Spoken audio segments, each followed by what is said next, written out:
What if I told you that the wealthiest people I've studied spend less time managing their money than you spend scrolling social media each day? And here's the part that might frustrate you. That's exactly why they're wealthy. While you are categorizing receipts and comparing grocery prices, they've already won the money game by making three decisions you probably agonized over for a weekend and then forgot about. I'm about to show you why your financial discipline might be the very thing keeping you poor. Here's what nobody tells you about wealth building. There are exactly three financial decisions that will determine whether you retire comfortably or work until your body gives out. Just three.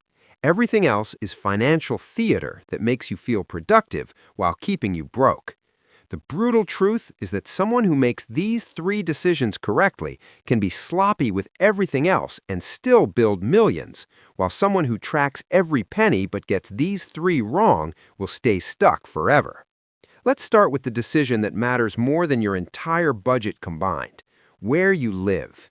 Not whether you buy the fancy coffee or cook at home, not whether you use coupons or split streaming subscriptions.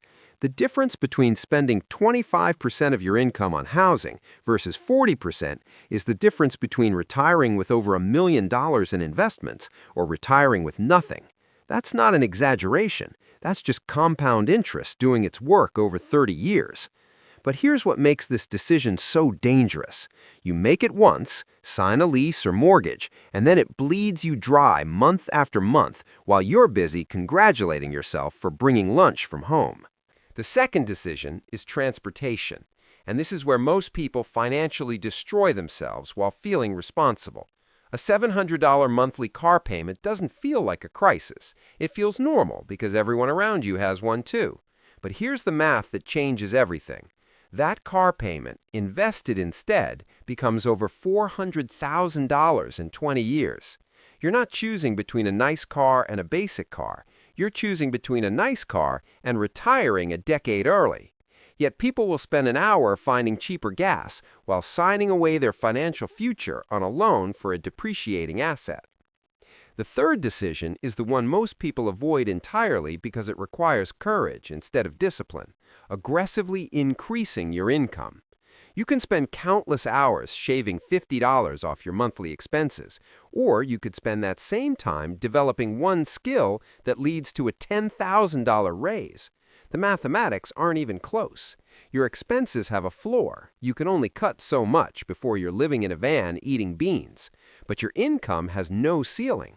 It can double, triple, or grow exponentially.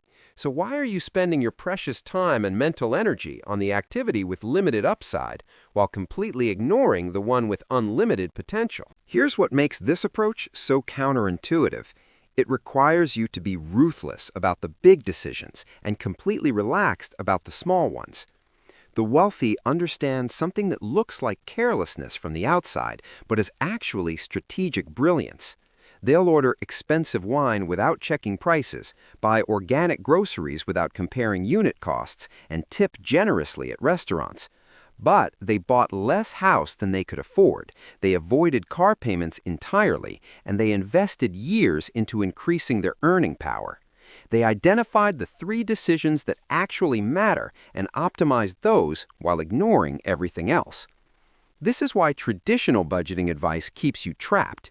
It's designed to keep you busy, engaged, and feeling productive while ensuring you never actually build wealth. Track every expense, create detailed categories, negotiate every bill, use cash back apps.